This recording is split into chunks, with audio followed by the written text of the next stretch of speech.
This is What If, and here's what would happen if all humans suddenly disappeared from the Earth. The second humans disappear from Earth, chaos ensues. Planes, trains, and automobiles, without drivers, would collide, derail, and tumble out of the sky. Within the first hour, mass blackouts would start to occur across the globe. Electricity generated from coal plants would fail once their fuel ran out, while wind and water-powered systems would also shut down without human supervision. The next day, computers would act on their own accord to shut down nuclear reactors in order to prevent disaster. The world would be completely without power, but nuclear crises would at least be temporarily averted.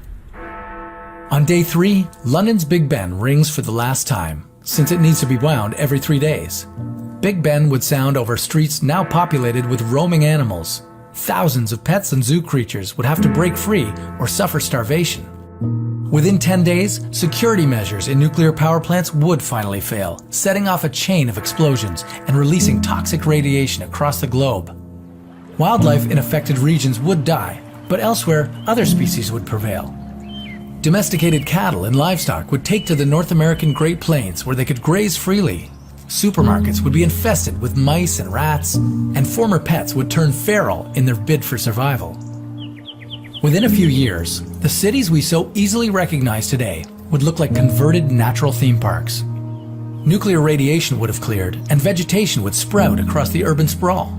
Moss would overtake the streets, while trees and flowers would travel up and along abandoned towers. After 30 years, the satellites we sent up to explore would fall back down to Earth with no one to collect their data. Homes and skyscrapers will have rotted or collapsed.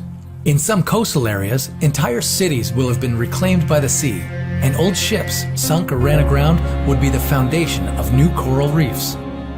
Despite our absence, global warming would continue for another 40 years after we're gone.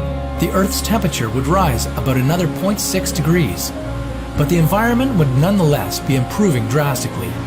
By year 60, marine life would have nearly recovered from decades of overfishing and would be thriving. In 150 years, urban environments would be restored to their natural status before human time. London would revert to swampland, and in northern cities like Vancouver, skeletons of buildings would poke out from layer upon layer of snow and ice. Las Vegas might look like a giant sandcastle. In 230 years, vegetation that has thrived in humans' absence will have eliminated excess carbon dioxide in the atmosphere. Huge forests will have reclaimed the eastern half of North America, and the only evidence we ever existed would be leftover steel and plastics. Once glorious landmarks would slowly succumb to decay. 500 years after humans disappeared, the world's forests would be the healthiest that they've been in 10,000 years. The natural world would have succeeded in erasing most of the final traces of human existence. Of course, even after 25,000 years, some of our plastic objects might still be found, along with everything we've left on past trips to the moon.